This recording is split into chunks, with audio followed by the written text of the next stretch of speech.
Je veux être aimé. Mais vu que je crois que je ne suis pas aimé, je vais chercher à faire des choses pour pouvoir être aimé.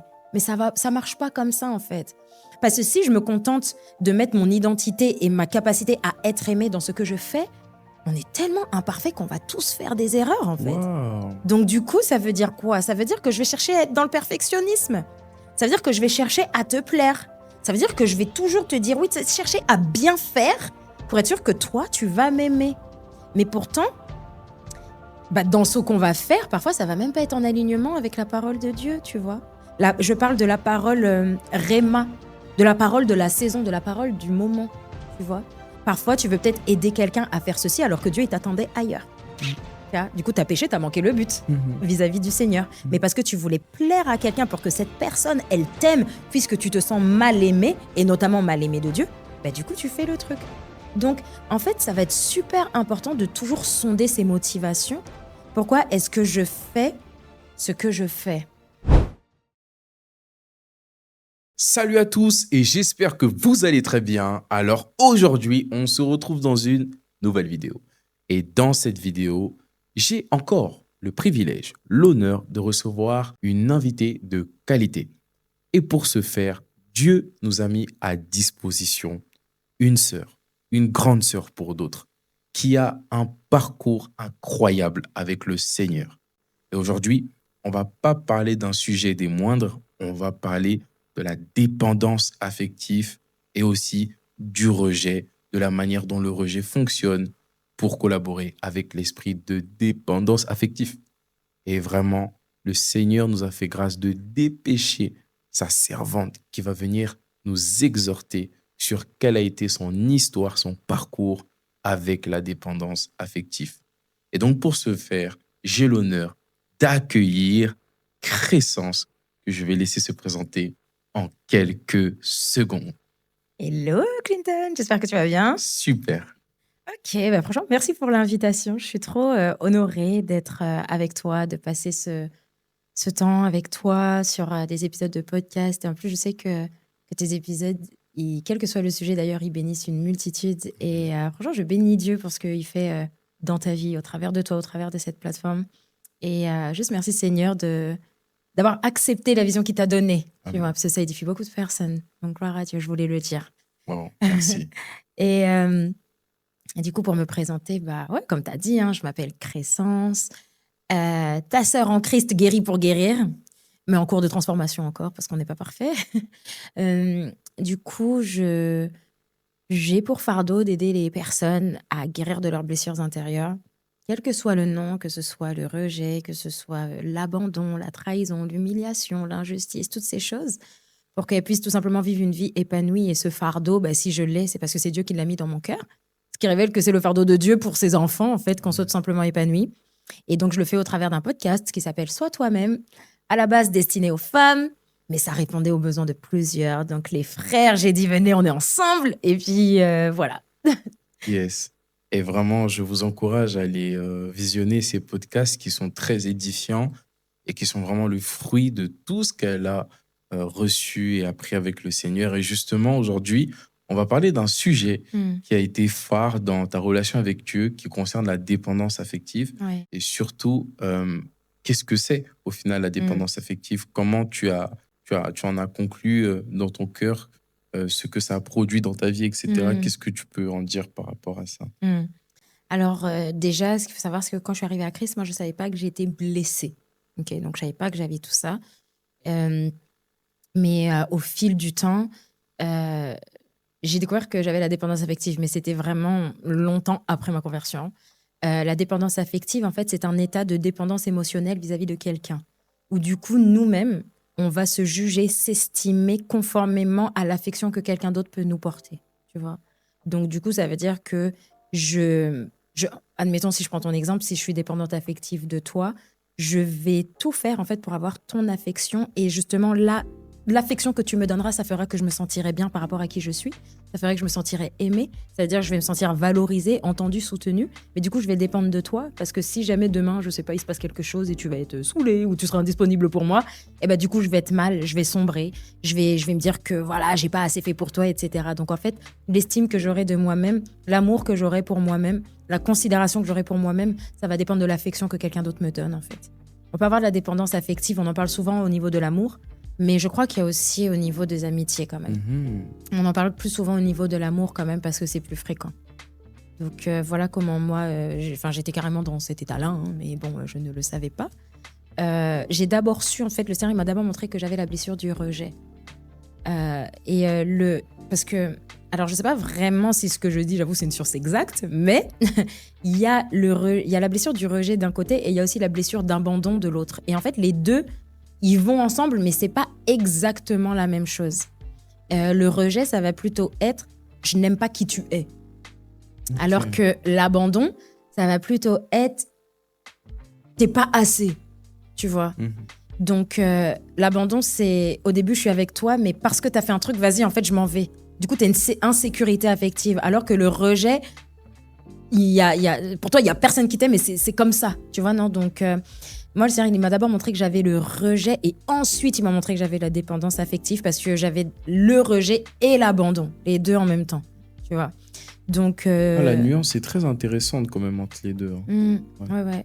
Mais ça se rapproche, franchement, ça se rejoint. Oui, c'est pas impossible qu'une personne qui ait plus l'abandon et le rejet, enfin, qui remarque qu'elle a de l'abandon, qu'elle ait aussi du rejet, et inversement aussi. Hein. Enfin, l'un dans l'autre, dans tous les cas, j'ai envie de dire que le remède, c'est presque le même, qui va consister à apprendre à s'aimer soi-même, et l'amour qu'on peut se porter à soi-même, ça va dépendre du coup de la conscience de l'amour que Dieu nous porte, en fait. Donc, voilà un peu comment j'étais. Ok. Et aujourd'hui, moi, ce que j'ai remarqué personnellement, du fait que j'aide certaines personnes à la restauration de l'âme. Qu'est-ce que c'est la restauration de l'âme? C'est le fait d'entrer dans un travail justement de restauration où tu aides une personne à faire une transformation dans son système de pensée, parce qu'on vient tous à Christ avec l'exemple meilleur que je donne, c'est comme si tu viens à Christ avec un casier judiciaire. Sur ce casier judiciaire-là, il y a écrit tout ce que tu as fait dans le passé, tout ce que tu as vécu. Et une fois que tu as une nouvelle identité, c'est-à-dire que Christ t'a franchi de tes crimes passés, de tes péchés passés, en fait, ton casier judiciaire devient vierge, c'est-à-dire il devient tout à fait blanc, il n'y a plus rien dessus. Il ne devient pas vierge pour qu'il n'y ait rien dessus. Le truc, c'est que Jésus, en fait, va remplacer ces paroles de condamnation par des paroles de justification, et il faut en fait que ce papier-là soit rempli de tout ce que Dieu dit à ton sujet. Et pourquoi je parle de tout ça? Parce que j'ai remarqué que il y a beaucoup de personnes, on en parlait dans un épisode, qui tombent dans des choses vraiment très extrêmes, mais qui ont pour source, pour base, le rejet. L'apôtre Ivan en parle tout le temps. L'esprit de rejet, c'est l'un des pires dans le monde des ténèbres. Ça veut dire qu'il crée des dégâts et la plupart des gens n'ont même pas conscience de tout ce qu'il peut créer comme dégâts à cause du fait qu'il est tellement subtil et tellement négligé aussi par certaines personnes parce que on se dit, le rejet, c'est pas l'impudicité, donc ça va. Sauf que, comme tu l'expliques très bien, sauf dans tes podcasts, que certaines manifestations d'impudicité, de péché sexuel ou d'immoralité sexuelle sont causées à la base par des sentiments ou des systèmes de pensée qui sont tout droit inspirés par l'esprit de rejet. Oui, tu vois. Carrément. Donc, je sais pas si tu veux rebondir dessus, peut-être. Non, mais c'est vraiment ça, en fait. Hein. J'ai l'impression qu'on minimise pas mal nos blessures de l'âme. Déjà, je pense d'une manière globale, pendant un bon moment dans le monde entier, tout ce qui était lié à la psychologie, enfin, tu vois, l'état de l'âme, les sentiments, le bien-être intérieur et tout, on le valorisait pas tant que ça, tu vois. Si par exemple tu te sens pas bien, on va dire ah laisse, ça va aller, tu vois. Ça c'était avant. Mais depuis un bon nombre d'années quand même là, tu vois pas mal de gens qui plongent dans tout ça, que ce soit à l'église ou même à l'extérieur, parce qu'on s'est rendu compte que en fait c'était un fléau. Et que même, par exemple, y a beaucoup de maladies psychosomatiques, c'est-à-dire que ça vient de l'état de ton âme et ça se répercute sur ton corps. Comme par exemple des cancers, en fait. Il y a beaucoup de personnes qui développent cette maladie-là à cause d'émotions mal gérées, par exemple, Oui. tu vois. Donc, c'est vrai qu'il y a beaucoup de maux, beaucoup de fléaux qui viennent de l'intérieur. Mais puisque on n'a pas aussi eu cette culture ou cette habitude d'aller à l'intérieur de nous pour voir ce qui s'y passe, du coup, ça arrive que beaucoup de personnes avancent dans leur vie comme ça, blessées, mais sans forcément le savoir, en fait. Et ce qui est triste et ce qui est dommage, c'est qu'une personne qui est blessée, elle blesse les gens. Oui. Une personne blessée blesse. Donc, tu vois, par exemple, admettons, tu crois que tu es rejeté. Du coup, tu vas avoir l'impression que les gens n'aiment pas qui tu es. Du coup, forcément, tu auras de l'amertume. Du coup, dans ta manière de parler, sans le faire exprès et sans le vouloir, tu seras amer. Sauf que personne n'aime les gens amers. Du coup, les gens vont te fuir. Et toi, tu vas dire, oui, je le savais, je suis rejeté, personne ne m'aime. Non. En fait, c'est comme un cercle vicieux dans lequel tu rentres. Mais c'est pas la vérité, en fait. C'est juste que ça va être ta vérité, ta réalité, parce que tu as une image de toi mensongère. Mais du coup, c'est ça qui va se répercuter dans ta réalité. Et franchement, ça me fait mal au cœur. Mais ce qui est important de savoir par rapport à ça, c'est de discerner le véritable ennemi. Parce qu'il y a l'aspect où je me sens rejetée, où je crois que je suis rejetée, mais il y a aussi l'influence d'un esprit mauvais derrière. Oui. Et ça, c'est indéniable. Ouais, mais j'ai reçu un commentaire sur TikTok comme ça en me disant « Ouais, mais pardon, mais vous parlez trop d'esprit, vous parlez trop de démons et tout, machin. » Moi, je suis en mode, au bout d'un moment, c'est la réalité. En fait, quand t'entends des voix qui disent personne ne t'aime, quand t'entends des voix qui te disent tu sers à rien, c'est pas toi qui penses ça de toi, c'est quelqu'un qui te fait croire ça et c'est une pensée que t'acceptes en fait. Donc du coup, oui, il y a clairement une influence démoniaque derrière les blessures de l'âme en fait. Et ça, j'aime bien dire ça. Le rejet, c'est pas mignon. Ni la dépendance affective, c'est pas mignon. Wow. Parce qu'il y en a qui se mettent souvent dans la position de mais oui, mais personne ne m'aime, mais mais c'est pas de ma faute parce que ouais, c'est démoniaque là, t'es sous influence démoniaque. Wow. Quand tu pleures comme ça là, Wow. je dis pas qu'il faut pas pleurer, hein, je dis pas que quand tu pleures tout de suite t'es démoniaque, bien sûr que non. Mais quand t'es tout le temps dans les larmes et personne ne m'aime, personne n'a de l'attention pour moi et tout, qui t'influence en fait là? Oui, parce que maintenant que tu le dis, c'est vrai que c'est comme... aïe, aïe, aïe, aïe, aïe. Comment? En fait, oui, c'est comme quelque chose de... Comment je peux dire ça? De confortable. C'est comme une zone de confort. Oui. Par exemple, dans un des podcasts, tu disais que à un moment, tu avais du mal à te séparer d'un péché parce que tu trouvais du plaisir dans ça. Et je pense aussi qu'il y a certaines personnes qui sont dans le rejet, dans la dépendance affective, et qui trouvent un plaisir dans ça, dans le fait, en fait, de se rassurer d'avoir raison pour trouver une raison de vivre, si je peux dire. Ouais. Parce qu'ils se disent, comme tu dis, en fait, ils vont faire des choses pour être rejetés, mais pas parce qu'ils veulent être rejetés, mais pour juste alimenter cet esprit-là qui lui parle. Et ça, c'est très compliqué, ça. Vraiment. Et ça, c'est une chose qu'il faut savoir par rapport au rejet, en tout cas, ou même la dépendance affective, c'est que ce qui t'aide à t'en sortir déjà, c'est de prendre tes responsabilités. C'est-à-dire sortir de la position de victime. Parce que quand du coup, tu as ce sentiment de rejet et d'abandon, c'est parce que généralement, ça vient des parents. Ils n'ont pas su te combler d'amour comme tu en avais besoin. D'accord? Je dis bien cette phrase-là exprès, de dire ils n'ont pas su te combler comme tu en avais besoin. Dans le sens où c'est pas qu'ils ont mal agi, même si parfois il y en a, j'avoue, il y a des histoires de dingue avec leurs parents et c'est vraiment malheureux et ils ont vraiment connu des abus. Mais pour la majorité des parents, ce sont des manquements. Donc ça veut dire que le manque d'amour que je t'ai donné, c'était pas intentionnel. J'ai pas médité le mal pour te faire du mal, mais j'ai pas su t'aimer comme tu en avais besoin. Certainement parce que moi-même, j'ai pas été aimée comme j'en avais besoin. Et puis on remonte comme ça jusqu'à Adam et Ève, en fait. Et donc, du coup, cette blessure du rejet-là, disons qu'entre guillemets, elle est légitime parce qu'un enfant, c'est normal qu'il ait besoin de l'affection de ses parents. Ok? Donc, quand les parents, ils ont manqué à ce niveau-là, tu n'estimes pas être en tort. Parce que tu n'as rien fait de mal. Je veux dire, tu étais un enfant qui avait besoin d'affection. S'ils n'ont pas su donner, c'est la faute à qui? Donc, il y en a qui vont en vouloir à leurs parents en leur disant, et ça c'était mon cas, en disant ils ont échoué dans leur rôle de parents, surtout par rapport à mon papa. Il a échoué dans son rôle de père, maintenant me voici. Si je commence à devoir être restauré et tout dans mon âme, c'est parce qu'il a échoué. Déjà, ça, c'est jeter le blâme. Et donc ça, typiquement, c'est une mentalité de victimisation. Quand je dis victimisation, ça veut dire que le coupable, c'est l'autre et la personne qui souffre, c'est toi. C'est vrai que tu souffres, mais tu ne souffres pas à cause des manquements de tes parents. Tu souffres à cause des voix mensongères que tu as laissées rentrer en toi par l'expérience négative que tu as vécue par tes parents. Et ça, c'est dur à accepter. Ça, c'est très dur à accepter. Et l'apôtre avait même donné un exemple. Il disait que c'est comme si tu es sur l'autoroute, Mm. tu es en voiture, tout ça, tu conduis, tu fais ta petite vie dans l'innocence, tu es jeune, tout ça. Mm. Et quelqu'un de conscient ou inconsciemment te bouscule, te percute avec sa voiture Ouais. et tu finis dans un ravin, tu cognes un mur et tu es bloqué. Mm.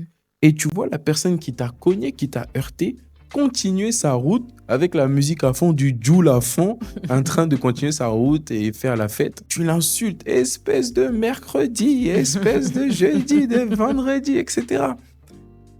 Mais le truc, c'est que lui, il continue sa route. Toi, tu es en stationnement. Ça veut dire que la personne, comme tu dis, la personne en fait qui souffre au final, Mm. c'est pas les personnes qui t'ont fait du mal. Parce que des fois, ces personnes souffrent du mal qu'elles t'ont fait aussi. Ouais, Mais au final, c'est vrai. toi qui souffres de cette situation-là. carrément. Mais c'est vraiment ça. Et en fait, c'est difficile parce que pour reprendre ton exemple, bah, t'es dégoûté parce que toi, t'as pas demandé à être percuté.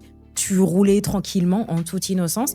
Là, maintenant, ta voiture, elle est cassée. Tu dois payer les frais de réparation alors que dans les faits, ce n'est pas de ta faute, tu vois. Mais du coup, quand on dit que c'est de notre responsabilité, c'est bon, ok, le chauffeur, il est parti, ça m'a saoulé, c'est pas bien. Mais je vais quand même tout faire pour réparer ma voiture, en fait. Parce que si je la répare pas, je vais rester là. Et en fait, c'est vrai que le rejet, non, franchement, c'est très dévastateur quand même. Et c'est juste horrible parce que c'est tu sais, c'est un trouble de l'identité, en fait. C'est vraiment ton identité qui est rejetée. Et donc, du coup, tu en souffres. Parce que tout le monde veut être normal et être aimé pour qui il est, tu vois ce que je veux dire. Et ça a un lien direct avec l'estime de soi. Ça a un lien direct parce que pour avoir une bonne estime de toi-même, tu dois te connaître. Et une fois que tu te connais, tu t'aimes toi-même. Mais pour te connaître, tu as besoin aussi que tes parents te disent qui tu es, valorisent qui tu es, etc. Tu vois. Et donc, du coup, c'est vrai qu'il y a ce côté d'être responsable, de se dire, OK, j'ai pas demandé à être comme ça. Papa n'a pas su m'aimer comme je voulais, maman n'a pas su m'aimer comme je voulais. Mais en fait, pour le peu d'amour que j'ai pour moi-même, tu sais, le petit là, je décide de faire quelque chose de ma vie parce que je crois que je mérite mieux que ça quand même et que je mérite pas de rester là comme ça sur le bas-côté toute ma vie pendant en plus que les autres avancent. Parce que quand il y a le rejet, donc il y a bien évidemment un sentiment d'infériorité, donc un complexe d'infériorité par rapport aux autres, parfois même pour certains un complexe de supériorité, un sentiment d'avoir une vie inutile, Wow. le syndrome de l'imposteur, le syndrome de l'infirmière aussi, hein, toujours vouloir aider les autres, parce qu'en fait, du coup, tu vas croire qu'en faisant ça, c'est comme ça qu'on va t'aimer en retour. Tu ne sais jamais dire non, tu portes tout le temps des masques, lundi tu es A, mardi tu es B, au final tu sais plus qui tu es, confusion identitaire et tout. Donc tout ça, bon, j'en ai même pas dit beaucoup de symptômes, mais je sais qu'en tout cas, dans l'église dans laquelle on avait eu un camp sur ça, et Pasteur Juliana qui modérait ce moment avait donné jusqu'à 28 symptômes du rejet. Et tu sais quoi? Je m'étais retrouvé dans quelques... Je me suis dit, mais cette histoire, c'est terrible. On en est où? Mais c'est là où tu vois que vraiment, personne doit avoir la présomption ou l'orgueil de se dire que j'y suis arrivé. Non, mon Dieu. Parce que en fait, c'est fou hein, comment Dieu m'a confondu ce jour-là. Je suis venu en mode, je vais prendre des notes, je vais aider mes disciples, ma communauté, voilà, je vais venir vous enseigner, voilà, comment sortir du rejet. Bon, après 2 ans dans le Seigneur, je pense qu'on en a fini avec ces bêtises-là. Allez, enseignez-nous, qu'est-ce qu'il faut prendre ça. Ok. J'arrive. Au début, on parle des choses bénines, tout ça, je me dis, bon, ça, gloire à Dieu, j'en ai fini.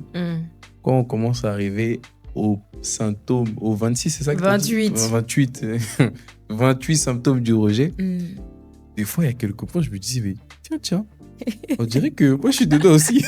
Non, mais c'est clair. Moi, je suis dedans aussi. Ouais. Et du coup, je me disais, mais c'est terrible cette histoire. Ouais. Tu vois, donc, vraiment, je pense que j'irai sur le camp. D'ailleurs, je vous invite à regarder le camp. Ouais. Vraiment, je vous invite à aller regarder. Il sera en description. Le lien sera en description. Mais dans ces 28 points-là, je me suis retrouvé dans quelques-uns.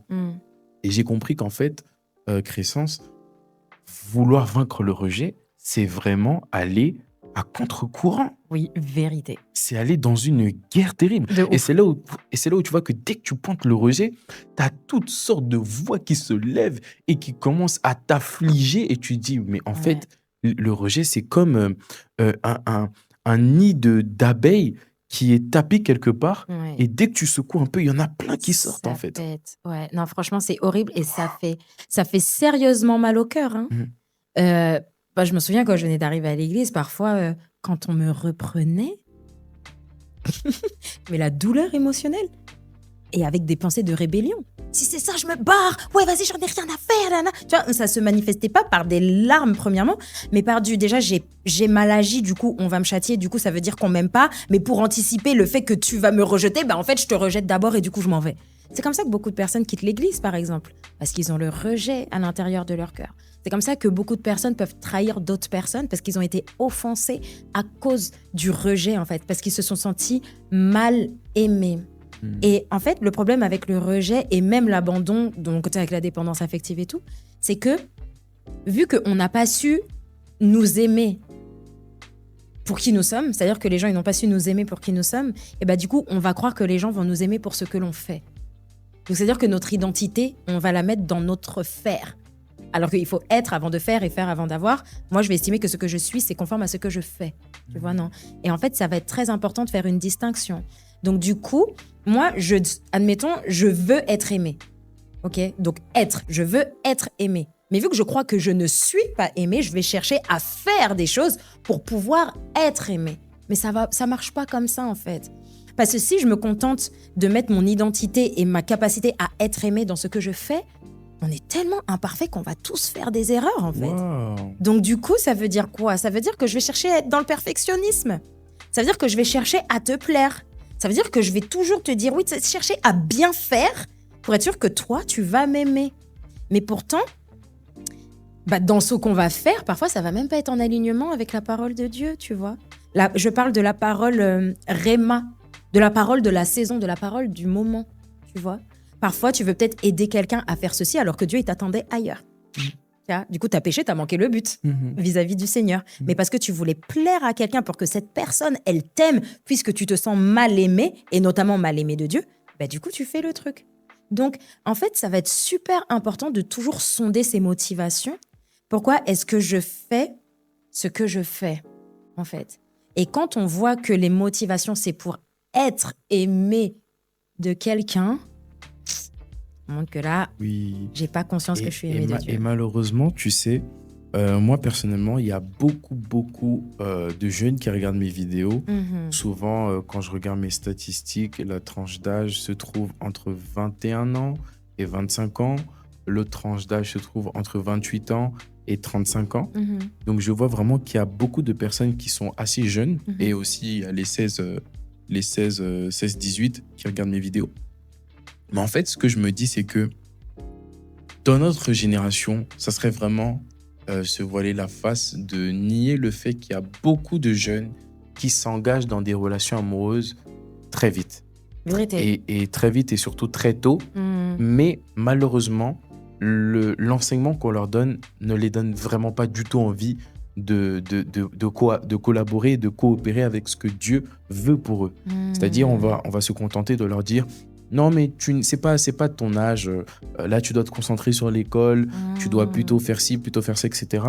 Alors qu'en fait, je suis amoureux de mon crush, quoi. Tu me dis que oui, il n'y a pas de souci, mais je suis amoureux de lui quand même. Qu'est-ce que je fais ? On fait comment ? Et en fait, pourquoi je suis en train d'ouvrir cette parenthèse ? Parce que je pense aussi qu'il serait bien de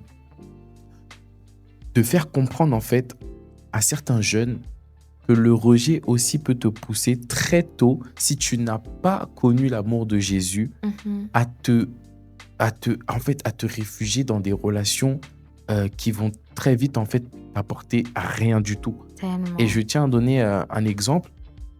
Je parlais à une fille la dernière fois à l'église, une jeune fille qui a entre 16, 17 ans, etc. Et cette jeune fille, en fait, s'était engagée dans une relation, pareil avec un jeune, et tu sentais qu'elle pouvait tout faire pour lui. En fait, elle était in love. Mais vraiment, pour elle, c'était l'homme de sa vie, etc. Mais tu sentais aussi que c'était très malsain. Et je me suis posé la question, mais comment ça se fait à ton âge, tu es dans... Et j'ai discerné derrière, encore une fois, c'était l'esprit du rejet. Elle voulait juste se faire accepter, etc. Et dans ce cas, j'ai commencé à soulever cette problématique en faisant des vidéos où j'ai donné mon expérience, comment j'ai fait pour affronter le rejet très tôt, etc. Et c'est là où j'ai vu une panoplie de personnes qui me disaient, mais j'ai connu la même chose, etc. Wow. J'ai raconté, par exemple, comment j'avais eu du mal à quitter mon ex avant de devenir à Christ, tout ça.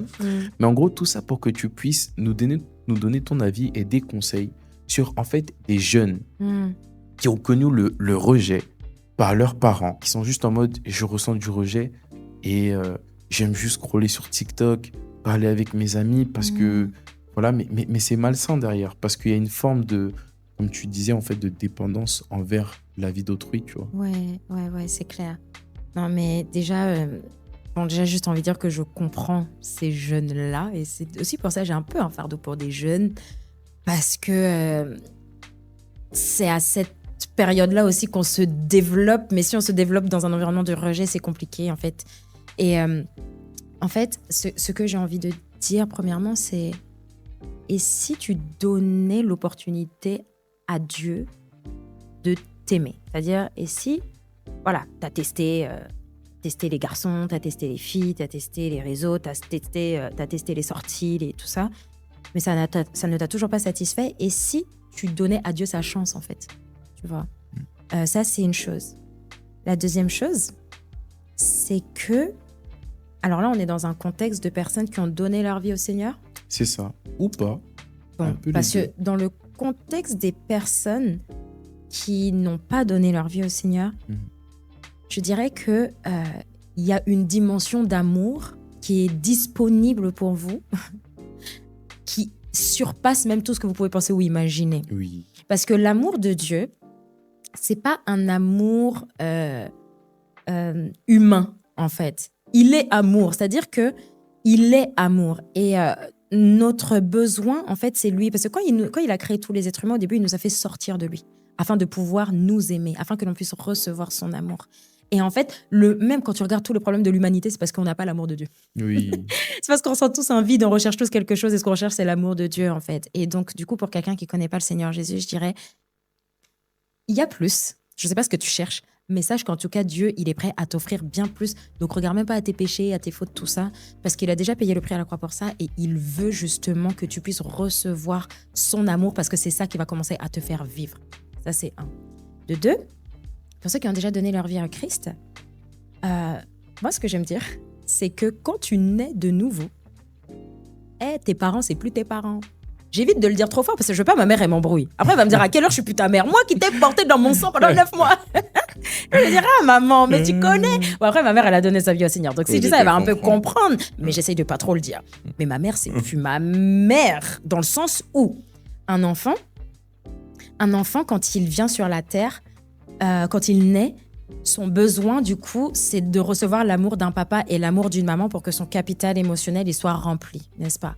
Maintenant, on vit dans un monde de péché, voilà, il y a eu des failles dans l'éducation, machin. Si on veut remonter au niveau de la généalogie, on arrive à Adam et Ève. Ok. Donc, nos parents, ils ont eu leur manquement, on a été rejetés. Du moins, on s'est senti rejetés. Maintenant, on est né de nouveau. Ça veut dire que l'ancienne version de moi, elle n'existe plus. Oui. Maintenant, je parle de l'esprit. Ok. De l'esprit. Ensuite, on est né de nouveau, donc on est devenu enfant de Dieu. Si on est devenu enfant de Dieu, ça veut dire que mon père, c'est Dieu et que ma mère, c'est Dieu. Enfin, vraiment, je parle de ça. L'amour que je recherche désormais, il est chez Dieu. Hein. Incroyable. Donc, là où il y a eu des carences, je vais pas faire comme si maintenant j'ai plus de carences. Hein, je suis née de nouveau, mais mon âme, c'est la même. Hein, donc, il y a toujours des blessures. Totalement. Mais là où papa n'a pas su me donner ce dont j'avais besoin, je vais chercher mon nouveau père. Là où maman n'a pas su me donner ce dont j'avais besoin, je vais chercher ma nouvelle mère. Bon, c'est peut-être un peu choquant de dire que Dieu, c'est ma mère. Non, mais tu sais, mais ce que tu dis, en fait, ça fait totalement... ça peut faire débat parce qu'on se dit c'est un peu brutal, oui. Mais la vérité, c'est que tu as totalement raison. Et avant que tu puisses continuer dans ton idée, en fait, j'aimerais bien insister sur ça parce que moi, je donne mon exemple personnel. Quand je me suis converti, mes parents, au début, se sont un peu opposés à ma foi. Okay. J'avoue, j'ai été un peu déséquilibré. C'est vrai. Le zèle amer. Pasteur Marcelo, du début jusqu'à la fin, de 8h à 20h, impudique. Et c'est vrai qu'au bout d'un moment, donc je reconnais. Mais c'est vrai que j'étais sincère. Et ils n'ont pas vu cette sincérité-là. Ils ont plus vu en fait le zèle excessif, le zèle qui était mal focaliser, en fait. Ouais. Et sur ce coup-là, peut-être que j'ai été maladroit sur certaines choses, mais je reconnais que le fait de m'être dit, mais dans tous les cas, en fait, j'ai mon père qui est dans les cieux. Donc, même si vous n'êtes pas d'accord, c'est pas grave. Dieu va vous mettre d'accord au final. Moi, j'ai mon père qui m'aime, etc. Et encore une fois, je dis pas que c'était la meilleure des choses à faire, mais par contre, ce réflexe-là que j'ai eu, de tout de suite, en fait, compter sur Dieu, de tout de suite, en fait, placer ma source d'amour Oui. en la personne de Jésus, Oui. ça, pour moi, ça a été un très bon réflexe. Parce que mes parents ne seront pas toujours là, tu vois. Bah oui. Et on ne sera toujours pas non plus d'accord. Donc, rien que ce réflexe, je me suis dit, c'est vrai que, en vrai, Dieu aussi me donne l'amour d'une mère. Oui. Et Dieu aussi me donne l'amour d'un père. Carrément. Donc, j'affirme vraiment ce que tu es en train de dire. Pour, amen. que tu Non, mais puisses c'est continuer. vraiment ça. C'est vraiment ça. Et donc, cet amour-là, Dieu, il veut nous le donner parce qu'il sait que, en fait, la qualité de notre vie, elle va dépendre de la qualité de notre âme. 3 Jean 1-2, qui dit « Bien-aimé, je souhaite que tu prospères à tous égards et que tu sois en bonne santé, tout comme prospère l'état de ton âme. » Donc, la prospérité de ton âme, ça va déterminer la prospérité de ta vie. Donc, Dieu, il est plus qu'intéressé par le fait que ton âme soit en bonne santé, donc que tu aies une bonne santé émotionnelle pour que ta vie, elle puisse prospérer. Okay? Donc, c'est-à-dire que Dieu, il est disponible et disposé pour nous donner ce dont nous avons besoin, et ce, de manière inconditionnelle, d'accord? Donc, c'est-à-dire que même si on pêche, même si on a des pensées bizarres, tout ça, écoute, Dieu, il sait d'où il t'a tiré, ok? Il sait de la famille d'où tu viens, il connaît tes blessures, il connaît tes péchés, il sait tout ça.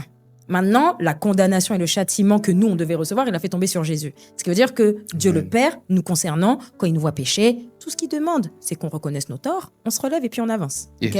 Donc, pas de culpabilité. Mais donc, du coup, ça veut dire que Dieu, quoi qu'on fasse, il sera toujours disponible et disposé. Dieu, quoi qu'on fasse, il sera toujours disponible et disposé pour nous donner ce dont on a besoin émotionnellement parlant. Okay. Maintenant, il y a différentes choses par rapport à ça. Alors, on l'a dit dans un précédent épisode sur le fait que on ne comprend pas trop l'amour de Dieu. En fait, on croit que Dieu va nous aimer d'une manière dont il ne nous aimera pas. C'est-à-dire, on s'attend à un amour Hollywood, alors que Dieu, son amour, c'est pas un amour Hollywood, c'est un amour qui est sain, qui est pur, c'est l'amour agapé, en fait. Et donc, nous, c'est de cet amour dont on a besoin. Donc, déjà, il va falloir avoir conscience de ça. L'autre chose, pour pouvoir recevoir son amour, ça va être... Comment dire? Déjà, ce qu'il faut savoir avec l'amour de Dieu, c'est que c'est pas une question de « mais est-ce que Dieu veut me donner son amour ?» C'est une question de blocage. En fait, c'est que moi, j'ai du mal à recevoir son amour. Accepter, ouais. C'est que moi, j'ai du mal à recevoir son amour. Le défi, il se situe là. Et donc, du coup, ce qu'il va falloir faire, c'est d'identifier quels sont les blocages à la réception de l'amour de Dieu dans mon cœur. Et souvent, très souvent, on en parlait en début d'épisode, il y a l'aspect de la victimisation, de dire que si je suis comme ça, c'est pas de ma faute, c'est à cause d'eux.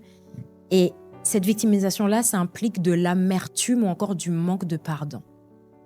Or, il peut pas y avoir l'amour et l'amertume en même temps dans le cœur, en fait. C'est soit l'un, soit l'autre. Donc, du coup, il y a même un verset dans le livre de Hébreux qui dit que quand on est dans l'amertume, on se prive des grâces de Dieu. Donc, en fait, c'est la qualité de notre cœur qui fait toute la différence. Garde ton cœur plus que toute autre chose, car de lui viennent les sources de la vie. Si les sources de ton cœur, elles sont amères, crois-moi, ta vie, ça va être compliqué. Bah oui. Et donc, du coup, notre responsabilité, ça va être de nous assurer d'assainir ces sources-là en acceptant l'amour de Dieu et en pardonnant les personnes à qui on doit pardonner. Et ce que j'aime, en fait, quand tu expliques ta pensée selon les Écritures, c'est qu'il y a toujours ce moment-là. Toujours. De la croix. Où c'est à toi, en fait, d'aller faire et d'aller payer le prix sous base de l'assistance du Saint-Esprit. Amen. On en revient là. Une foi chrétienne qui n'est pas basée sur la croix, moi, je ne sais pas comment tu vas faire pour t'en sortir. Je te dis la vérité. En fait, je ne peux pas te conseiller sans t'emmener sur la croix, sinon, je sais pas. Je vais te dire quoi? Ça va durer combien de temps? Ça va durer un peu. Après, il va t'arriver une dinguerie, ça va te rappeler tes traumas d'enfance. Tu seras reparti, tu vois? Donc, en fait, tout doit repartir effectivement sur la conscience de ce que Dieu a fait. Et nous aussi, du coup, la capacité de porter notre croix, de renoncer à nous-mêmes, de renoncer à notre vie passée et notre vieil homme et d'embrasser la vie nouvelle que Dieu est venu nous donner. Parce que le problème aussi, quand tu es né de nouveau et que tu es encore dans le rejet ou l'abandon, c'est parce que dans notre pensée, dans ta pensée, tu vis encore selon le vieil homme. il y a une énorme conscience du passé. On vit encore dans le passé. On est bloqué encore dans le passé. On se souvient encore des événements passés. Bien que Dieu dise dans Ésaïe 53, je crois, en tout cas dans Ésaïe, il dit « Ne considérez plus ce qui est ancien, en gros, oubliez les événements passés, voici, je fais un chemin nouveau et tout. » Donc du coup, il y a vraiment un aspect de pardonner. Et notamment pardonner les parents. Et je trouve qu'on ne parle pas beaucoup de ça dans le milieu chrétien. Comment tu pardonnes tes parents quand ils t'ont fait des dingueries? Ah, parlons-en. Moi, j'aimerais bien en parler un peu de ça. Et c'est super intéressant parce que tu es en train là d'aller à la racine même de ce qui pousse certains enfants à se mettre des fois dans certaines situations compliquées. Et j'aimerais donner un témoignage rapidement, si tu me le permets. C'est qu'en fait, moi, par la grâce de Dieu, j'ai eu des bons parents. Amen. J'ai vraiment eu des parents qui ont toujours fait le meilleur pour que je puisse avoir une bonne éducation, bonne école, bons vêtements, tout. Mais ils n'ont pas été parfaits. Et surtout, je n'ai pas été aimé comme moi je voulais être aimé. Ce que tu étais en train de relever tout à l'heure, et moi, ça m'a blessé. Voilà, ça m'a bien blessé même. Et donc, comme j'ai été blessé, je leur en voulais. Ouais, et quand je suis venu à Christ, et c'est là où tu as dit quelque chose d'intéressant, c'est qu'on n'en parle pas assez souvent dans le domaine chrétien, c'est que à chaque fois qu'on va parler des parents, très souvent, ou dans certains cas, et dans certaines églises qui sont des fois un peu déséquilibrées, les parents sont des sorciers, tes parents, les liens familiaux, tes parents. Donc ça va être un peu, tes parents sont pas trop bien, etc. etc. Nous, par la grâce de Dieu, en tout cas à la maison, c'est pas du tout ce qu'on nous enseigne. Mais par contre, c'est vrai que quand tu écoutes un peu, souvent les parents, ceux qui sont un peu récalcitrants dans la foi, ceux qui sont un peu lourds, etc. Et du coup, on les voit comme étant des oppresseurs. On les voit comme étant des personnes qui ne comprennent rien, qui sont incrédules et qui, voilà.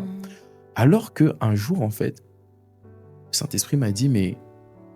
Et ça, vraiment, ce jour-là, j'ai été vraiment bousculé pour le coup. Le Saint-Esprit m'a dit, de la même manière dont tu honores tes pères, est-ce que tu honores ton père comme ça? Tu vois, quand ton père, il te voit, toi, t'es là, tu parles de ton pasteur avec expectative. Mais quand tu parles à ton père, comment est-ce que tu lui parles? Et c'est là où j'ai compris que des fois, certaines manifestations du pardon sont prouvées par ta manière d'honorer. Oui.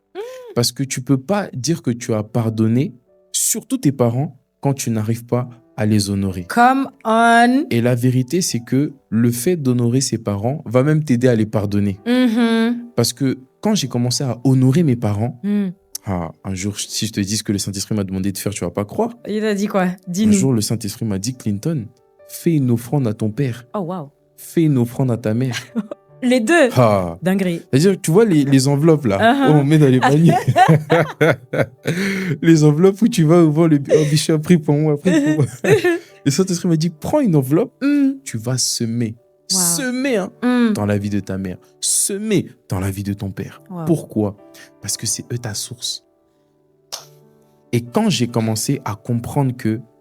Parce que le problème, c'est ce que je disais à une fille une fois à la fin de l'EJP, elle me disait, oui, moi, mon père, ma mère, c'est compliqué de ça. Je lui dis, mais ta mère, là, c'est elle qui t'a porté pendant 9 mois. Oui. Monte, descend, elle t'a porté pendant... C'est un argument suffisant pour que tu puisses mourir à toi, peu importe ce qu'elle a fait. Oui.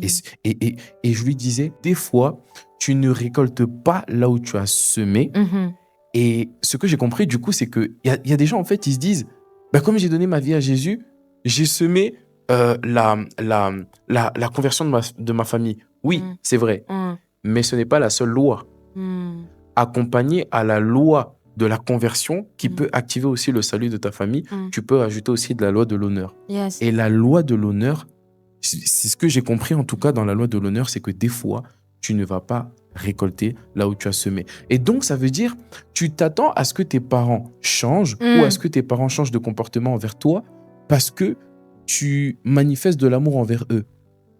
Oui, mais non. Oui, mais non. Parce que les parents, eux, ils ont besoin d'honneur. Dieu sait pourquoi il a dit honore tes parents. Oui, Dieu ça, sait. C'est l'ordre divin. Mais très bien, Dieu le sait très bien. Et ce que j'ai compris pour finir, c'est que très souvent, là où l'amour peut manquer des fois, l'honneur ne manque pas. La loi de l'honneur ne manque pas. Wow. Tu vas, quand je suis allé devant mon père et que je lui dis, papa, je sème ça dans ta vie. Il me dit, oh. Ouais. Le jour où j'ai honoré ma mère, c'est-à-dire que j'ai écouté ce que l'esprit m'a dit. Je suis parti, j'ai honoré ma mère. Je lui ai fait un texte, je lui ai dit, maman, je l'ai honoré. Le lendemain, elle m'a dit, elle est où ton église? Dinguerie. Ah, je t'aime, maman. Non, mais c'est fort. Ah ouais. Hein. Il y a tellement de trucs deep que tu as dit là. Non, mais parce que, juste pour rappeler, là, pourquoi on commence à parler de l'honneur aux parents et tout, parce qu'on explique que les blessures de l'âme, notamment le rejet, c'est parce que nos parents n'ont pas su nous aimer comme on en avait besoin. Par rapport à l'honneur, c'était un truc pour lequel j'avais beaucoup de mal, parce que tu sais, il y a beaucoup de filles, et peut-être quelqu'un se reconnaît, tu grandis sans père, et c'est aussi le cas pour les frères, il y a de la rébellion. Donc, un problème avec l'autorité. Déjà, ce qu'il faut savoir, c'est que, le Seigneur, il est bon. Il sait qu'il est invisible, ok, et que, en fait, il va nous donner un père. Et ça, le Seigneur, il me l'a montré au travers de l'exemple de Jésus. Jésus, il est né de Marie, mais il s'est quand même assuré de lui donner Joseph, le Seigneur. Il s'est assuré que le papa adoptif de Jésus, ce soit Joseph. Amen. Il aurait très bien pu dire, mais non, mais vas-y, Jésus, c'est bon, l'Esprit de Dieu, tout ça, ça va faire le taf, en fait. Dieu, il s'est assuré de choisir un homme qui soit intègre, qui sorte de la tribu de Judas, machin, pour que Joseph, ce soit le papa de Jésus. Donc, ça veut dire que Jésus-Christ, notre modèle parfait, avait besoin d'un père adoptif. Oui. Ok. Bon, nous, maintenant, on est les enfants d'adoption, etc. Après, il y a quand même une réalité. Et ce que le Seigneur va faire, c'est qu'il va nous connecter à des figures paternelles. Wow. Et moi, c'est ce que Dieu il a fait. Il m'a connecté à une figure paternelle dans l'Église. Ok. Et ce qui est drôle, c'est que cette figure paternelle-là, elle avait tous les attributs stricts et autoritaires chez mon père qui m'ont amené dans le rejet. Donc en gros, quand j'étais à son contact, I was triggered. Je veux dire, ça déclenchait mes blessures, quoi. J'étais là, genre, au nom de Jésus, je brise cette relation. Dieu m'a dit, tu restes. Il dit, restez pourquoi? C'est quoi ça? Il agit mal. Non. Et je pétais un câble dans la présence de Dieu. Juste dans la présence de Dieu. Non, je pétais un câble. J'ai dit, mais ça, c'est quoi? J'étais archi rebelle, archi amère et tout envers cette personne. Et Dieu m'a dit, tu vas voir. Si tu la reconnais comme étant un père, comme étant une autorité sur ta vie, tu verras comment toi-même tu vas changer. Et cette personne, quand je dis que ça me comment dire, son autorité et sa rigueur et ses exigences, ça me rappelait mes traumas d'enfance. Et au début, quand il me parlait, je répondais de ouf. Dans l'église, je priais, j'étais baptisée, je parlais en langue. Il me dit A, je dis B. Il me dit C, je dis D. On allait faire tout l'alphabet comme ça. Il y a quoi maintenant? Il y a quoi? Non, franchement, j'étais archi rebelle. Mais ce qui est bon, c'est que cette figure d'autorité-là dans l'église a discerné que j'étais blessée. Donc, malgré ma mauvaise attitude, sa réponse, c'était l'amour. Du coup, j'étais perturbée. J'ai dit, mais ça, c'est quoi? Je te parle mal et tu m'aimes encore. Alors que moi, dans ma conception, c'était quand j'agis mal, tu me rejettes. Mais là, moi, je sais que j'agis mal, mais tu m'aimes encore. Et il continuait. Du coup, c'est comme ça que Dieu, qui est invisible, savait quand même que j'avais besoin d'un contact avec une figure paternelle et il m'a connectée avec cette personne-là pour m'apprendre la soumission, pour m'apprendre à me taire. Quand il parle, tu te tais. Ou alors tu parles au bon moment et tu parles avec sagesse, tu vois. Et parfois, il arrivait certaines injustices qui avaient... J'étais en mode, Seigneur, on fait comment? Et le Seigneur, il m'a révélé une chose par rapport à l'honneur. J'ai dit, non, c'est deep. Et Avance. En fait, l'exemple que j'ai eu, c'était celui du GPS. Quand tu as un GPS et que tu veux aller quelque part, tu dois donner ton point de départ. Il va dire, OK, tu es où? Tu vois, ta localisation. Et en fait, quand on déshonore nos parents, c'est comme si on disait qu'on n'avait pas de localisation. Oh. Parce que Dieu, il dit, honore ton père et ta mère, afin que tu sois heureux et que tu vives longtemps dans le pays que l'Éternel, ton Dieu, te donne. Il a dit ça aux Israélites parlant de Canaan. Canaan, ça fait aussi référence à notre destinée, à la terre promise, ok? Et je sais que beaucoup d'entre nous, on a envie de manifester notre destinée. Oui. Beaucoup d'entre nous, on veut accomplir les desseins de Dieu pour notre vie, ou peut-être les découvrir si on croit qu'il n'y en a pas, ok? Mais maintenant, ce que Dieu dit, c'est que pour t'emmener là-bas, moi, j'ai besoin que tu reconnaisses d'où tu pars. Et quand on déshonore nos parents, c'est comme si on disait à Dieu, emmène-moi à Canaan, mais par contre, j'ai pas de point de départ. Mais Dieu, il dit, reconnais d'où tu es. Toi, tu dis, non, il a trop mal agi. Dieu n'a pas dit que tu dois devenir comme lui. Il a dit, reconnais d'où tu pars. reconnais que c'est lui ton papa, même s'il a mal agi. Admets, reconnais-la comme étant ta mère, même si elle n'a pas donné, même si elle t'a pas comblé comme toi tu en avais besoin. On t'a juste dit de reconnaître et d'honorer et de respecter ton point de départ. Wow. Maintenant, là où tu vas arriver, ce sera peut-être même probablement très différent en fait, tu vois. Mais donc du coup, l'honneur, c'est un principe incontournable et indispensable pour pouvoir accomplir les desseins de Dieu pour notre vie en fait. Et notre part à nous, c'est de respecter l'ordre divin. Parce que ce que Dieu m'a montré aussi, un jour je m'étais plaint, je m'étais dit ouais, toujours les enfants, ils doivent honorer les parents, mais quand les parents ils agissent mal, on leur dit rien. Parce que bon, en tout cas moi, je me disais ça à l'époque. Moi aussi. Ok, on est ensemble. Mais après Dieu, il m'a rappelé, mais en fait, tu crois que je suis pas juste. Tu crois que je ne suis pas juste. Ouais, tu crois que je suis pas juste, dans le sens où tu crois que je vais juger les enfants qui déshonorent les parents, mais tu crois pas que je vais juger les parents qui irritent leurs enfants. Waouh. Ben, la parole, ça dit quoi? Ça dit les deux. Oui, ça va des deux sens. Ça va dans les deux sens. Maintenant, Dieu, c'est un Dieu, comment dire, l'amour, il est inconditionnel. L'honneur, il est inconditionnel. Oui. C'est-à-dire que tu fasses bien ou que tu fasses mal, comme tu l'as dit, je suis sortie de ton sein, si c'est maman, et même, je suis sortie du sperme de papa, hein, tu vois ce que je veux dire. Donc du coup, c'est vous mes parents, point final. Et je vous reconnais comme tel. Et ça, c'est ma part en fait. Maintenant, vous, quand vous allez vous retrouver devant Dieu, il va vous dire, bon maintenant, là, Crescence, elle était blessée parce que vous avez mal agi, le péché, machin. C'est eux-mêmes qui vont régler leur compte devant le Seigneur par rapport à ça. Parce que Dieu, quand il nous donne des enfants, il nous confie des personnes, en fait. Tu vois, non? Oui, donc, ça veut dire oui. c'est-à-dire qu'il y a eu un souci de responsabilité. Si nous, on a été endommagés, même si c'était pas de leur fait, ils vont devoir rendre des comptes pour ça. Maintenant, on dit pas qu'ils auront un châtiment éternel et tout, et c'est pas ce qu'on souhaite. Mais ils vont devoir rendre compte pour ça. Dieu est juste. Et il m'a rappelé ça, en fait. Il m'a dit, je suis juste. Mais moi, te concernant, je veux que tu obéisses à ma parole. Tu honores. Point final. Et donc, le fait de pardonner et d'honorer, ça te libère, en fait. Et tout à l'heure, tu as parlé d'un point de signe que tu as vraiment pardonné. Il y a non seulement l'honneur, comme tu l'as dit, mais il y a le fait de ne plus avoir d'attente. Quand je t'ai véritablement pardonné, j'attends plus rien de toi. Incroyable. Et en fait, souvent, il y a des gens qui disent « Oui, mais j'ai honoré, mais papa a toujours pas changé. Oui, mais j'ai honoré, mais maman n'a toujours pas changé. » Pourquoi tu t'attends encore à ce qu'elle change, en fait? Aïe, aïe. On a dit, ton nouveau papa, c'est Dieu, ta nouvelle maman, c'est Dieu. Tu t'attends à quoi de la part de tes parents? Laisse. En fait, c'est-à-dire que émotionnellement parlant, on ne doit plus dépendre d'eux. Amen. Ça, franchement, on ne doit plus dépendre d'eux émotionnellement parlant. Ok. Il y a vraiment l'aspect de la dépendance là dont on parle.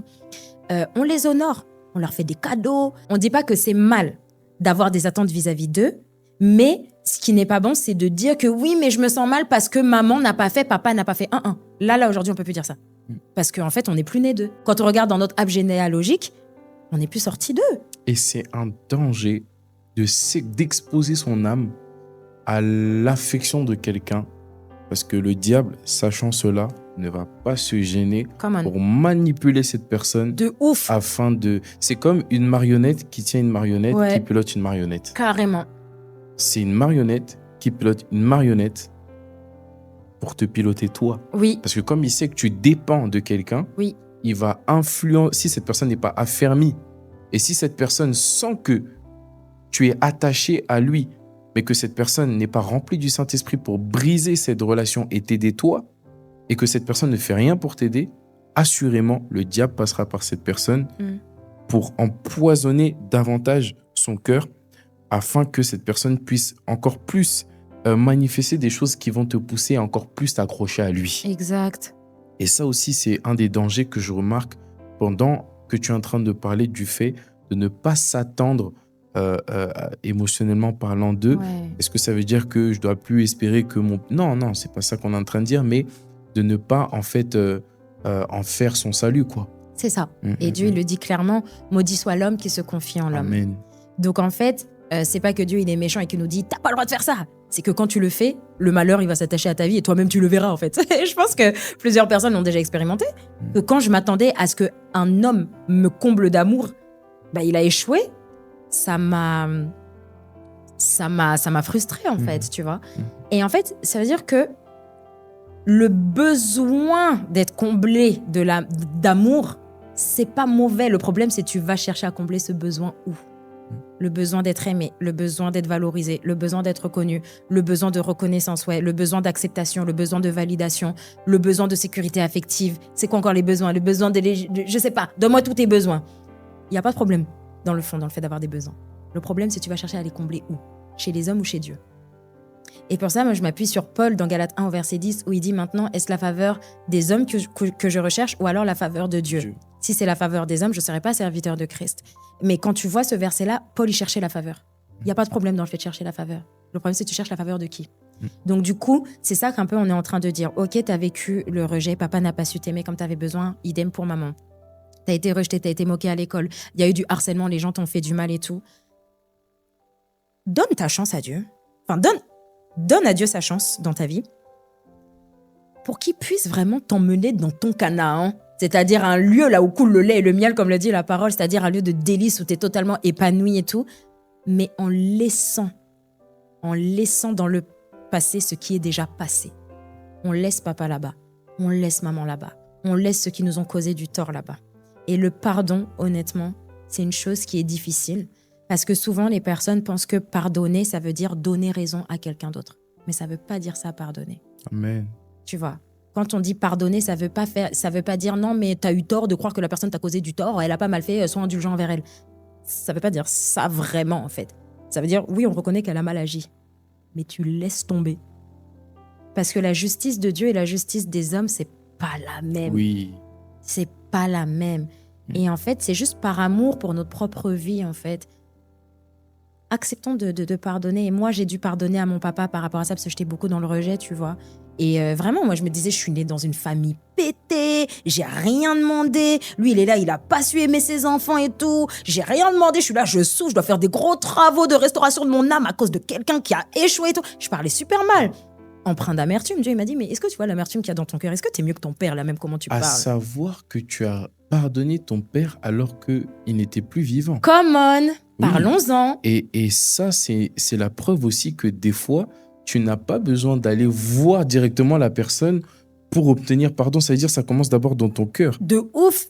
Et ça prouve aussi par là que le pardon, c'est pour moi. Oui. Mon défunt père, il allait gagner quoi, là, dans le fait que je pardonne et que je l'honore? Ça fait 20 ans qu'il est décédé. Donc, il gagne rien. C'est clairement pas pour lui. C'est genre Dieu, pour m'emmener là où il voulait que je sois, il m'a dit, je vais avoir besoin que tu pardonnes à papa. Tu vois? Et donc là, on parle de quelqu'un qui est décédé depuis longtemps. Je voulais même pas pardonner, quoi. Tu vois? Donc, ça montre que c'est une affaire d'attachement au niveau de l'âme. Et donc, mais par contre, quand j'ai pardonné à mon père, à mon défunt père, du coup, c'était incroyable. La libération que ça produit. Parce que l'amertume, ça ronge. L'amertume, ça fait mal. L'amertume, ça nous enfonce. L'amertume, ça nous gangrène. L'amertume, ça nous éloigne des grâces de Dieu. L'amertume, ça nous fait mal. Mais le fait de dire, OK, je laisse tomber. Je peux pas décrire le niveau de libération que ça produit. Mais je pense que toutes les personnes qui ont déjà pardonné les gens, ils disent tous la même chose. Et si au bout d'un moment, on dit ça, c'est qu'il y a vraiment quelque chose derrière le pardon. Et le truc, c'est que espérer guérir sans pardonner, c'est une séduction énorme. Énorme. Pourquoi? Parce que quand on manque de pardon, ça veut dire qu'on se souvient du mal qu'on nous a fait. Or, l'expérience traumatisante, c'est la porte par laquelle la blessure est rentrée. Donc, si tu refuses de pardonner, ça veut dire que tu décides de rester à la porte où la blessure est rentrée, en fait. Donc, tu dis, ben non, on reste là. Donc, tu te souviens de l'expérience traumatisante, mais tu veux guérir malgré ça. Mais non, c'est pas cohérent. L'apôtre Ivan le dit dans son livre aussi, Neutraliser l'ennemi public numéro 1, la chair. Il dit, si tu veux te débarrasser d'une habitude, d'une addiction, même d'un système de pensée, tu dois d'abord identifier quelle en a été la source. Claire. Si tu veux, tu es dans une pièce, il y a des charognards, des vautours, et puis tu les chasses. Ils partiront. Mais si le cadavre, les déchets qui attirent ces vautours sont toujours présents, ce n'est qu'une question de temps avant qu'ils reviennent plus nombreux parce qu'ils ont plus faim. Carrément. Et donc, je peux même chasser un démon sans le chasser si j'enlève la chose qui l'attire. Mais parlons-en, c'est archi deep. Et c'est pour ça que c'est trop fort quand tu parles du fait de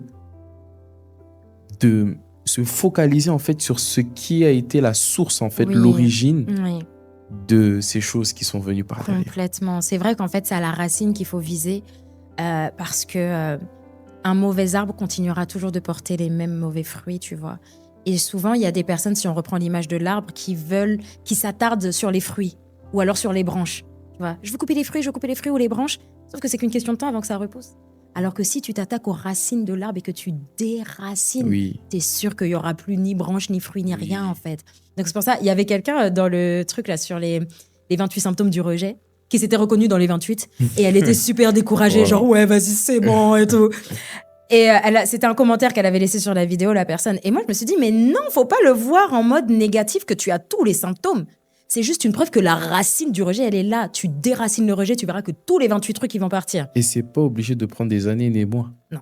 Ça peut prendre quelques jours. Ça peut prendre quelques jours. Enfin, j'avoue, moi, c'était pas mon partage. Oui. Là où j'étais, là, moi, ça a pris des années. Hein. Mais il y en a quand même, ça a été très rapide. Ouais. Tu vois, vous voyez tout ce qu'on est en train de dire aujourd'hui, c'est pas obligé de prendre des années, Non. 2 ans de restauration, cœur d'âme Ouais. avec pasteur X, pasteur Y. Non, ce qu'on est en train de présenter aujourd'hui, c'est accessible. Et c'est pour ça, dans un des podcasts que je vous conseille de regarder, qu'on a fait, tu disais, en fait, tu donnais des clés pratiques. Mhm. Et si tu mets en pratique ces clés pratiques, justement, mais tu en sors. Tu en sors. Paul, qui respirait le meurtre et la menace en 3 jours, a été totalement transformé. Ouais. Et Jacques 1, verset 22 ou 23, je crois que c'est verset 22, il nous dit « Mettez en pratique la parole Oui. et ne vous bornez pas à l'écouter en vous séduisant vous-même par de faux raisonnements. » Et donc, la finalité de ce qu'on est en train de dire, en fait, c'est la mise en pratique. Ouais. La mise en pratique au risque, en fait, d'être séduit, d'avoir beaucoup de connaissances, mais de ne pas passer à l'action. Carrément. Ouais. Et, mais en tout cas, c'est très intéressant ce que tu as avancé comme propos par rapport à ça. Ouais. Mais parce que c'est vrai que là, on parle du rejet, de la dépendance affective, de ces manifestations et tout. Alors, bon, peut-être qu'on ne s'est pas beaucoup assis sur les manifestations, mais quand même un peu. De toute façon, on a renvoyé vers la vidéo sur le rejet. Et l'une des conséquences du rejet aussi, ça entraîne la dépendance affective. Mais le truc, c'est que pour en sortir, c'est une forteresse en fait. Donc pour en sortir, il s'agit d'identifier, de pardonner et d'accepter la parole de Dieu. En fait, ces principes-là, ils n'échouent jamais. C'est pas possible que ça échoue, tu vois, non? Et en fait, dans le processus, après, c'est aussi là que la sincérité et l'honnêteté et l'authenticité, ça va être important. C'est de voir quelles sont les pensées, j'ai envie de dire, limitantes. Les barrières qui nous empêchent de faire ce que Dieu nous dit de faire. Par exemple, j'avais donné dans l'un des épisodes qu'on a fait précédemment que, ok, je savais que j'étais dans le rejet et la dépendance affective et je savais qu'il fallait que en fait, j'accepte l'amour de Dieu pour ne plus dépendre de l'amour des hommes. Je le savais, mais je voyais que j'avais un blocage. Et c'est là qu'il faut être honnête et sincère. Et après, mon honnêteté m'a fait me dire, mais en fait, Seigneur, je ne crois pas que tu puisses me combler comme j'en ai besoin. Wow. Ok, quand tu fais ça, Dieu, il n'y a pas de souci avec le Seigneur. Hein. C'est là qu'après, il va te montrer, en fait. Ok, bon, c'est juste que ton problème, c'est que toi, l'amour, tu le perçois comme étant comme si, mais en fait, le vrai amour, c'est comme ça, donc tu as besoin de moi. En fait, tu vois, non? Mais c'est dans ce cheminement-là, soyons honnêtes avec nous-mêmes. Quand je dis être honnête avec nous-mêmes, ça ne veut pas dire rester là, toujours avoir une disposition de cœur qui veut changer et accepter la parole de Dieu, mais d'identifier c'est quoi les blocages, tu vois, non? Parce que c'est comme si parfois on veut faire rentrer des choses alors qu'il y a déjà quelque chose. En fait, il faut d'abord faire sortir une pensée limitante pour faire rentrer le truc, tu vois, non? Donc, je ne sais pas si mon point, il est clair. Très bien. Ok, mais ce que j'essaye de dire, en fait, c'est ça. C'est le renouvellement de l'intelligence. En soi, c'est ça le processus. C'est-à-dire, soyez transformés par le renouvellement, c'est-à-dire la transformation, le fait d'enlever quelque chose pour être renouvelé par quelque chose d'autre. Oui, c'est parfait. Parce que tout est une question de pensée. Les blessures de l'âme, ça vient de penser, ça vient d'une mauvaise perception de soi. On croit quelque chose de mauvais par rapport à nous, quelque chose de mensonger par rapport à nous, qui n'est pas conforme avec la vérité de la parole de Dieu. Donc, du coup, il s'agit d'identifier, de retirer ça et tout. Mais il y a quand même un point qui est important, mais après, c'est la restauration de l'âme et le rejet, c'est un sujet tellement vaste et deep. De toute façon, je pense que s'ils ont des questions, si vous avez des questions, vous pourrez les poser dans les commentaires. Et Clinton verra comment faire pour vous répondre. Et tu en parles beaucoup d'ailleurs sur ta chaîne. Hein. Donc, oui, c'est vrai, j'en parle aussi sur ma chaîne. Mais par exemple, parfois, il y a des blessures qui sont tellement refoulées que tu ne sais pas que tu es blessé. Tu vois, non? Waouh. Et moi, je savais pas que j'étais blessée. Je l'ai déjà dit, mais je ne le savais pas. Le problème, c'est que ça se traduisait dans mes agissements et j'étais pas consciente de la source. Et pour le coup, tu vois, dans le monde, là, les gens, ils s'en vont faire les hypnoses, des machins, trucs, tout ça. Nous, on a le Saint-Esprit. Daniel 2 au verset 22 nous dit que il révèle ce qui est profond et caché. Il connaît ce qui est dans les ténèbres et la lumière demeure avec lui. Jérémie 33 au verset 3, invoque-moi et je te répondrai, je t'annoncerai de grandes choses, des choses cachées que tu ne connais pas. Si tu vois qu'il y a un couac dans tes attitudes, tu sais pas trop ce qu'il y a, tu fais comme moi j'ai fait. Je me suis posée, j'ai dit, bon Seigneur, pour moi ça va. Mais je constate quand même que dans ma vie, il y a des trucs qui sont bizarres. Révèle-moi les choses cachées. Et là, après, tu vas commencer à opérer dans le prophétique même. Yeah. Mais révèle-moi les choses cachées. Oui. L'esprit de révélation, il dit, ok, combien de songes j'ai fait où il m'a emmené. C'est par un songe que j'ai su que j'avais de la dépendance affective. Hein. Je savais que j'avais le rejet parce qu'on m'avait expliqué les symptômes. Mais la dépendance affective, je ne me suis jamais crue dépendante affective, moi. Mais j'ai parlé en langue. J'ai dit, Seigneur, bon, il y a quoi dans mon cœur? J'ai parlé en langue pendant 1 heure, j'ai bombardé. Le soir, là, le rêve que j'ai fait, bon, il était... si je raconte, ça va être un peu tordu. Mais en gros, la finalité de ce songe, c'est tu as de la dépendance affective. J'étais là, genre, moi, Seigneur? Oui, Dieu toi, parle. Crescence, oui. Tu vois? Dieu parle. Dieu, il parle énormément par les songes. Par exemple, pour me montrer que j'avais de l'amertume, je faisais beaucoup de songes où je tabassais les gens dans mes rêves. Je disais genre, mais Seigneur, je suis pas comme ça. Bagarre. Je soulevais les gens, je les traitais de noms d'oiseaux, des gros mots que je disais même pas quand j'étais dans le monde. Ouais, écoute. Je les soulevais par le col, Le matin, je me réveillais, j'ai dit, Seigneur, je sais pas qui c'est dans le rêve, mais c'était pas moi. En fait, quand une personne a de l'amertume, la manière dont Dieu voit cette personne, c'est une personne en fait qui est violente. Ah ouais, il y a de la colère. Hein. Il y a de la colère en fait. Ouais. Et c'est là où on voit que... Non, Crescence, tu touches un point. Un jour, le Seigneur me disait, Clinton, est-ce que tu sais pourquoi celui qui pêche en pensée n'est pas différent de celui qui a péché en action? Enfin, est-ce que tu sais pourquoi celui qui a pensé l'adultère l'a commis?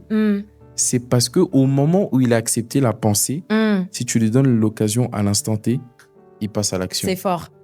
Et en fait, ça m'a fait comprendre que quelqu'un qui a de l'amertume envers une personne, au moment où il accepte ça, si la personne fait devant lui, il commence aussi. C'est fini. Ouais. Il commence une histoire, tu vois. De ouf. Et ça m'a fait comprendre que la pensée précède toujours l'action. De ouf. Et celui qui ne pense pas avant de faire est fou. Donc, j'ai compris pourquoi Dieu était autant insistant avec les détails, les pensées. Ouais. Donc, je comprends en fait pourquoi Dieu t'a autant travaillé dessus. Quoi, tu vois, c'est vraiment intéressant. Ouais, c'est tout part vraiment de la pensée. Et c'est pour ça que c'est important de demeurer dans la parole. Mais l'esprit de révélation, enfin, moi, je pense que je sais pas, hein, c'est pas une affaire d'avoir une relation parfaite, de prier tant d'heures et tout, machin. C'est juste une affaire de foi. Écoute sa parole, elle dit ça. Tu lui dis, révèle-moi les choses cachées. Et foi que le Seigneur va te répondre, en fait. Et moi, je suis juste émerveillée de voir, enfin, d'expérimenter ce Dieu qui révèle les choses cachées, tu vois. Ce qui fait que, même en plus, en faisant ça, ça fait que tu connais mieux Dieu. Aujourd'hui, tu peux pas me dire qu'il peut pas me révéler un truc caché. Aujourd'hui, là, si j'ai un problème, je sais qu'au calme, je vais aller voir, je vais dire, Seigneur, révèle-moi. Je m'attends à lui. Je ne sais pas si c'est par un son, je ne sais pas si c'est les circonstances, sa manière de répondre. Tu t'attends à lui. Voilà. Mais je m'attends à une réponse parce que je sais que le Dieu de révélation, il répond toujours. Tu vois? Et donc, du coup, ça te fait connaître une facette de Dieu qui est différente et c'est même ça qui va t'aider après. Bon, là, je vais peut-être un peu loin, mais dans le ministère, parce que tu opères avec l'esprit de révélation. Révélation dans les Écritures, révélation des secrets cachés des cœurs des gens pour pouvoir les aider à changer. Tu vois? Donc, c'est moi, en tout cas, ce que je me suis dit, parce qu'au bout d'un moment, moi, je pensais que j'étais tellement un cas désespéré entre le rejet, la dépendance affective, l'amertume, l'impudicité. On a fait un épisode sur les pensées impures. Enfin, tout était compliqué. Je me suis dit, mais moi, je suis insauvable. Hein. Moi, ma dimension, là, je suis sûre que je donne des maux de crâne au Seigneur. Hein. Wow. J'étais convaincue de ça. S'il pouvait avoir des maux de tête. Mais bref, c'était ce que je me disais. Et j'ai fini, du coup, par me dire et par comprendre, mais c'était poussé par l'esprit, que Crescence, chaque mauvaise pensée que tu identifies en toi, chaque forteresse que tu vois en toi, c'est une opportunité pour asseoir la pensée de Christ en toi. Donc, c'est une opportunité pour encore plus ressembler à Dieu. Donc, au lieu de me voir comme, oui, mais regarde, t'en es toujours là, t'as toujours pas compris, je vois ça comme, Seigneur, tu me pointes ça du doigt parce que tu veux me faire connaître autre chose et tu veux me faire penser comme toi. C'est quoi la parole? Montre-moi comment on fait. Et du coup, c'est comme ça que tu transformes le mal Ouais. en une bien. opportunité de devenir meilleur. Oui, devenir meilleur, c'est-à-dire encore plus ressembler à Christ. Oui, oui, bien sûr. Ouais, Bien plus sûr. ressembler à Christ. Parce que quand tu as la pensée de Christ, comme tu as dit, la pensée précède l'action. Oui. Tu as la pensée de Christ, tu vas agir comme Christ. Amen. Donc franchement, c'est vraiment ça. Et il y a tellement à dire sur le sujet. Oui. Mais En tout cas, c'était édifiant. Bien sûr, on est en train d'atterrir. Et c'est bien de finir comme ça parce que, au final, je pense vraiment que si une personne a ce vrai désir-là de sortir de ça, je pense qu'il y a suffisamment de choses qui ont été dites pour permettre à cette personne d'arriver à ses fins. Amen. Et donc, non, vraiment, je tiens juste à remercier encore le Seigneur de t'avoir permis de traverser tout ça. Tu vois, aujourd'hui, c'est un point où on bénit Dieu de ce que tu as traversé tout ça. Tu imagines? C'est-à-dire aujourd'hui, bon, on est désolé, c'est vrai. Pendant que je pleurais, là tu dis on bénit Dieu que tu pleurais. Ouais. On est désolé, c'est vrai. Mais d'un côté, on est reconnaissant aussi de ce que tu es passé par là. Parce qu'aujourd'hui, on a toutes ces leçons. Et c'est là où vraiment Dieu est tellement étrange, mais ses desseins ramènent toujours au fait de glorifier le Seigneur. Amen. Et donc, on est reconnaissant pour ça. Amen. Et donc, on arrive à la fin de cette vidéo. Et vraiment, on va juste prendre un temps de prière quand même pour recommander ces personnes qui nous regardent, qui ont pris le temps d'arriver jusqu'à la fin de cette vidéo. Vraiment proclamer des paroles de bénédiction, d'encouragement dans leur vie. Donc, tout simplement, je vais te laisser prendre ce temps de prière et puis on va clôturer cette vidéo. Yes, ok. Seigneur, merci pour cet échange que l'on a eu qui était inspiré par toi et merci Père pour mon frère, ma sœur qui nous écoute et qui a passé ce moment avec nous dans ta présence. Père, je veux te recommander cette personne entre tes mains. Tu connais le cœur de tout un chacun, Seigneur, et si tu es venu mourir à la croix pour nous, c'était pour annoncer une bonne nouvelle aux pauvres et pour guérir les cœurs brisés. Tu n'es pas insensible, Seigneur Dieu, aux cœurs qui sont meurtris. Tu n'es pas indifférent, Seigneur, aux cœurs qui sont blessés. Au contraire, Seigneur Dieu, tu veux nous aider à guérir et à être transformés dans notre manière de penser. Père, je prie pour que les paroles qui ont été relâchées durant cet épisode, elles puissent porter du fruit dans le cœur de cette personne qui nous a écoutés. La Bible dit que Paul a planté, Apollos a arrosé, mais c'est toi qui as fait croître. Seigneur, que cette parole puisse croître dans le cœur de mon frère et de ma sœur. Que cette parole puisse porter du fruit, un fruit, Seigneur Dieu, qui soit à la gloire de ton nom.